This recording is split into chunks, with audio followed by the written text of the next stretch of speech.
don't like you getting that close to me. Come on! Come on, Fleeky! Come through. It's really easy.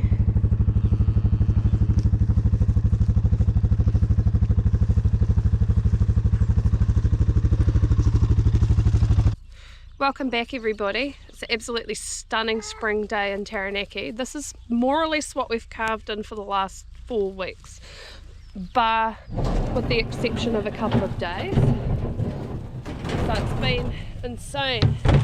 Really cold, really dry.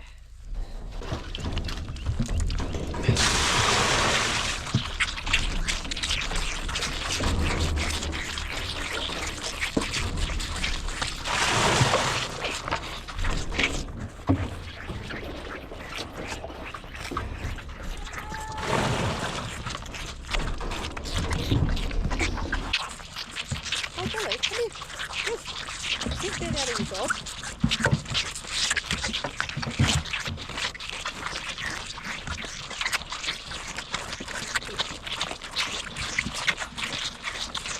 Right, what are you doing?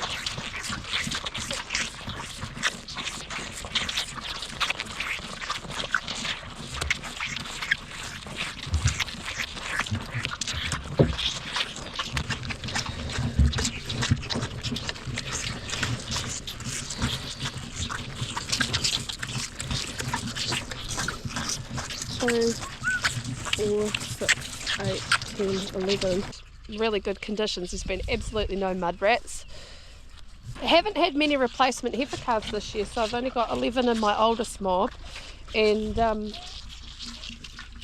they started off on 8 litres a day when I put them outside because it was still, you know, they're young and it's cold and everything, but they started showing less and less interest in their milk, so I've cut them down to 6 litres now. They're still getting fed twice a day, but probably over the next week or 10 days I'll put them on once a day as they start getting more interested in grazing and that kind of thing.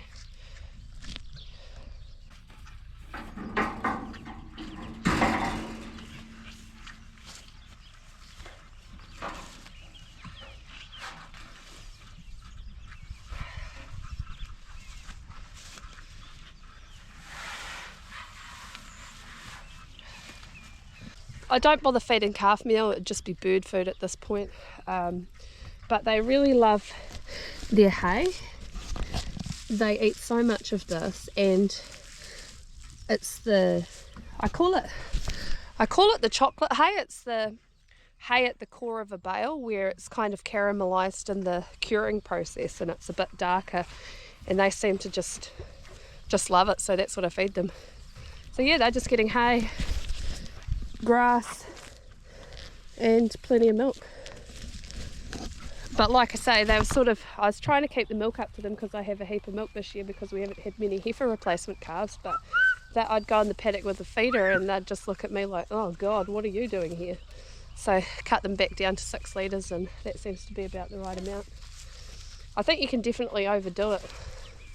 I think you can overfeed the milk at a certain point when they start ruminating. It must overflow or something like that. So yeah, they're down to 6 litres. Pretty happy, no problems. And they're still just getting the stored colostrum milk. I haven't started with milk powder with these guys because they like the stored colostrum milk, and I have quite a lot of it. So yeah.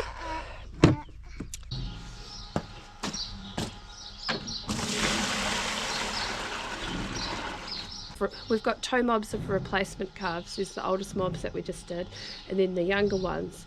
And the youngest ones this year are a bit of a nuisance because we were getting so few heifer calves. I'd say our heifer calf rate for this season ended up being about 33%. So we were getting maybe 1 replacement calf each day. So to make a mob, it took about 2 weeks. So there's probably a 13 or 14 day age gap between the oldest calf in the mob and the youngest calf. And probably the enemy of batch rearing calves is age difference. So the oldest calves, they sort of all came in the first couple of days, so they've a very tight age gap, whereas these there's these youngest calves, yeah, there's some very young calves there, but I put them outside because some of them didn't like cold milk and I had to get them on the milk powder, but I didn't want to start the milk powder until I had a full mob, because then if you make any adjustments they're all used to it. So these guys, they're a bit of a pain in the neck, but they're slowly starting to even out and get the knack of it. You want them to all get the hang of feeding on the feeder and moving from paddock to paddock, but it's been a bit slow going with these guys, and sometimes that's just how it goes.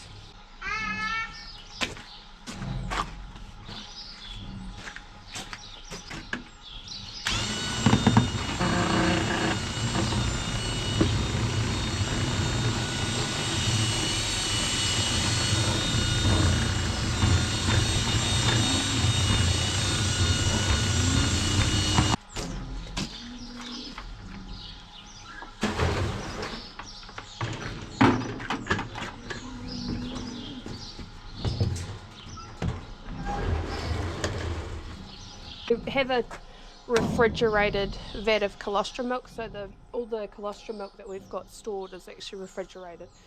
And yeah, the oldest calves are getting 100% refrigerated. The youngest calves are probably getting 2/3 stored colostrum, maybe just over 1/3 milk powder.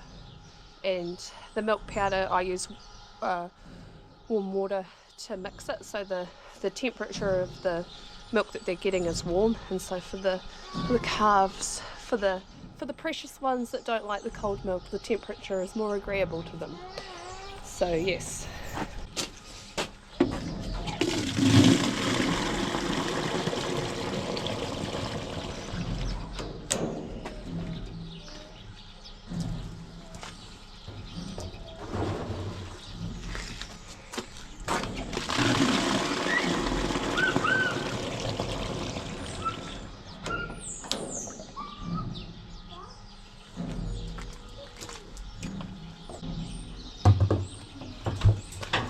It would certainly be faster if I backed the bike in and just filled it up straight away, but with the youngest mob, because they're getting the mix with the milk powder, I don't like having leftover milk, so I try to measure it out as accurately as possible.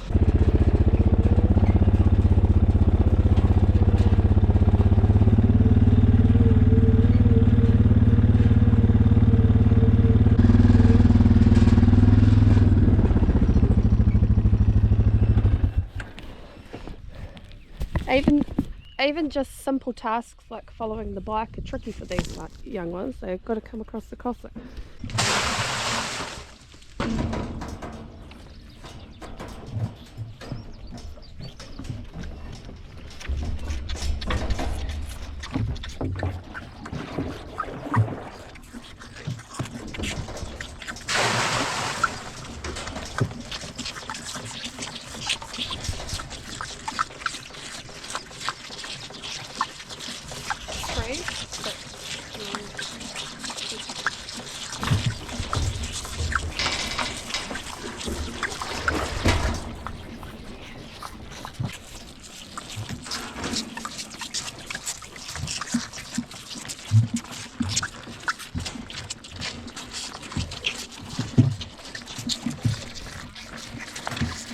When I finish feeding them, I just leave the feeder in here and they can just suck themselves to death.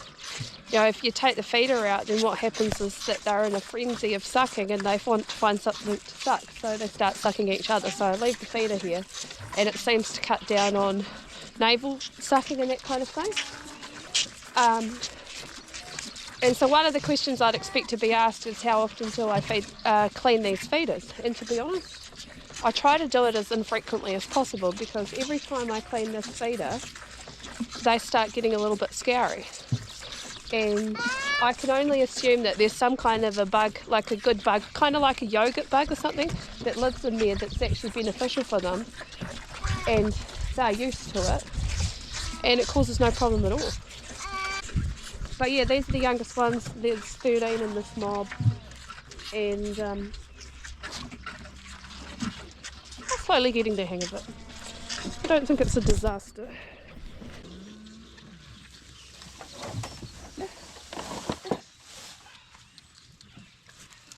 Are any going to calve, Yuri? There's quite a couple that are changing. You know what's interesting about those big red ones is they are actually coming a lot earlier than the calving date. So Yeah, the doofy one was the 1st of September, or was the due date, isn't it?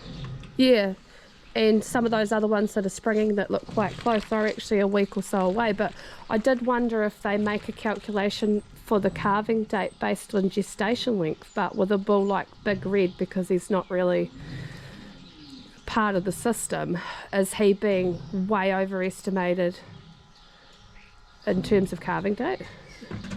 It could, yeah. If they think he's shorthorn and they get the average, so maybe 283 days for a shorthorn, I don't know. I don't know what it is. I don't know how they do it. But there are a couple days ago I think, oh, we don't have any calves anymore for the next week, and then the next day you come there and then you think, oh, she's changed. 3/4 of the way through, we've just had the last of our AI calves and the last of the Belgian blue. So, believe it or not, that's a Belgian blue. It looks just like a Frisian. There's really nothing to say that he's a Belgian blue. But that's the thing about the Belgian blues this year. We've had a lot of them that have looked just like Frisians. And maybe a little bit more chunkier, but this is the range of colours you can get from a Belgian blue. This is out of a straight Frisian, and then something like this almost looks like a speckled park, and then that guy at the back there, he's a beauty. The cows have all had the Belgian blues without any hassle whatsoever, and that's always a bit nerve-wracking when you're using any kind of beef breed. Is a big question, how are the cows going to handle the calves? So the Belgian blues have come out with no hassle whatsoever. That's been really good. At the sales, our heifers, so we sell them at 4 days old. At the sales this year, the heifers have got between 150 is the lowest we've got for a heifer, and 175 is the highest. And then the bulls, the lowest we got for a bull was 240, and the highest has been 310. But I personally would describe the Belgian blues as being the brown Swiss of the beef world. They're absolute nuisance to feed. I call them 2-sip wonders. They'll take 2 sips and then they'll want to just suck your fingers, and that's an absolute nuisance. I find them really difficult to rear. They don't like cold milk. This guy here, he's such a muppet that I have to get him special milk. And he doesn't want to feed out of that feeder, so he has to feed out of this one. I don't like that kind of mucking around. But at any rate, these are the last 3. They're all bulls. They'll probably go to sale at the beginning of next week. And then we've got the last of our AI heifer calves. So yeah, 24 out of something like 80. Very low heifer calf rate. So I think these guys are out of milk. Yeah, they're out of milk. So we'll give them some more milk and then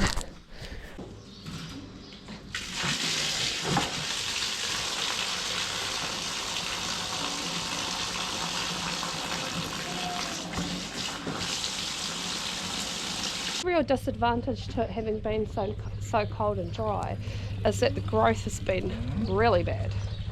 I think the last growth rates that I seen on the demonstration farm was something like 11 kilos. Now for August typically I'd budget on it being probably around the 22, so it's probably half the growth rate that we normally would. And the soil temperature at the demonstration farm was something like 6.8 last week. Well, it needs to be about 10 to be really cracking away. So in terms of grass, we're actually as short of grass as what I've seen this early in the season.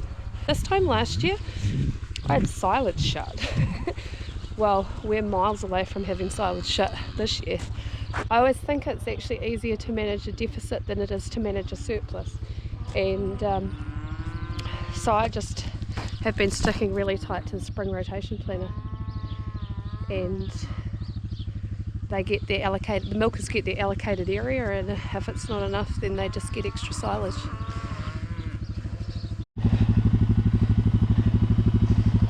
Within 10 seconds they start chewing that bloody wire.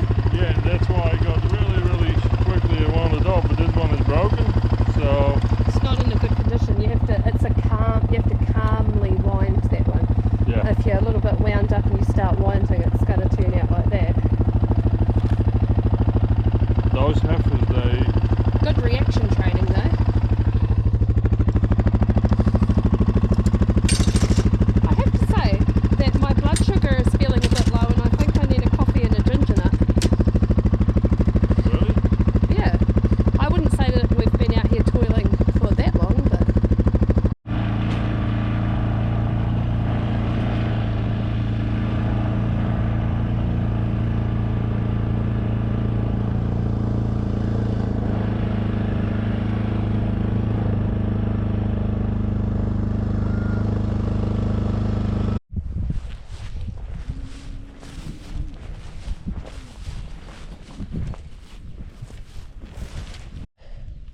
So it's 78 steps and they need 5,300.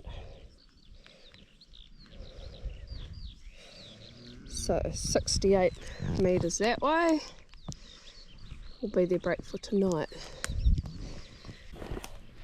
These are the milking cows. Because the grass is actually not growing particularly well, I've had to stick pretty strict to the spring rotation planner, so they're on a 64-day round at the moment, which works out, well today, it changes every single day, but works out at 5,300 square metres per feed. It's just gone 12 o'clock and they're still pretty happy grazing, pretty calm. There's quite a few cycling ones today.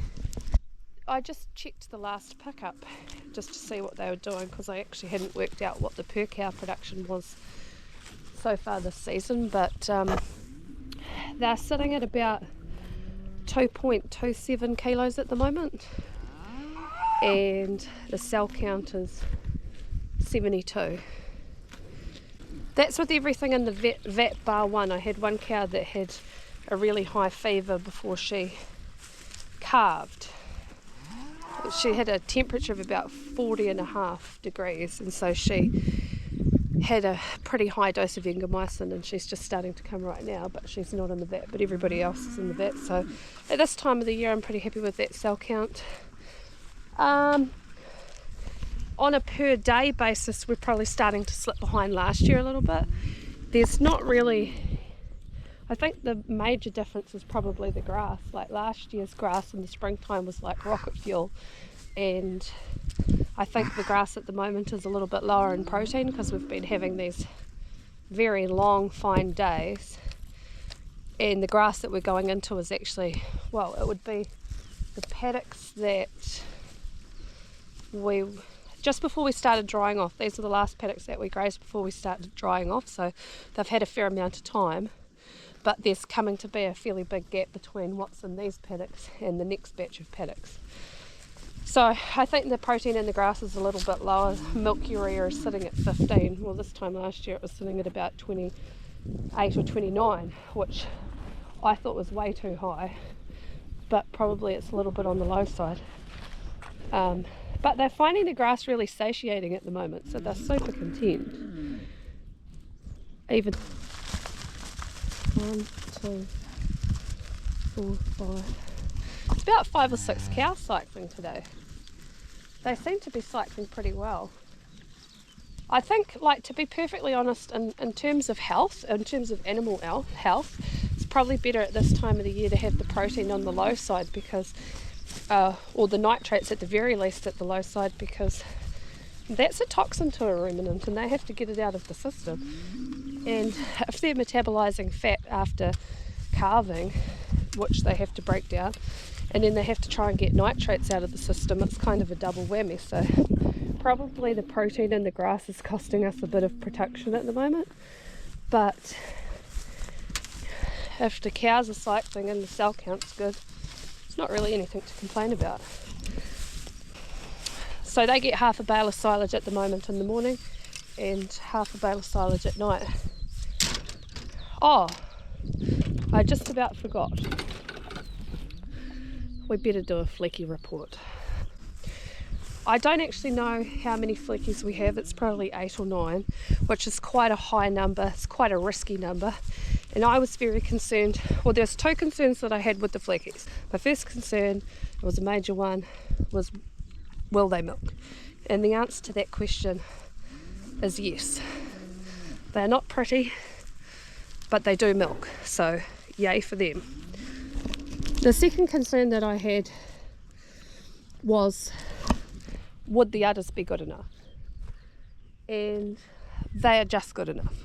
Some of them, the teats are too spread in the front, but they're good enough. There's another flecky. So my 2 first concerns were, would they milk and would the udders be good enough? What I hadn't factored in was those bloody legs.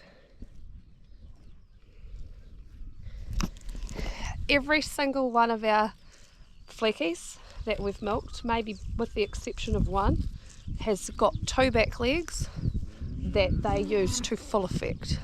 Got nothing nice to say about their temperament. It's just been so unpleasant milking them. Like I say, I think it's okay in that they fill their udders, but they're not really herd cows. Most cows are herd cows. They want to go where the herd goes. If a flecky doesn't want to go somewhere, a no means no. They've been diabolical, actually. I wouldn't wish them on my worst enemy. They'll probably go on to live for like 14 painful, agonising years or something like that. But yeah, I think this one has started to calm down a little bit, and she's okay.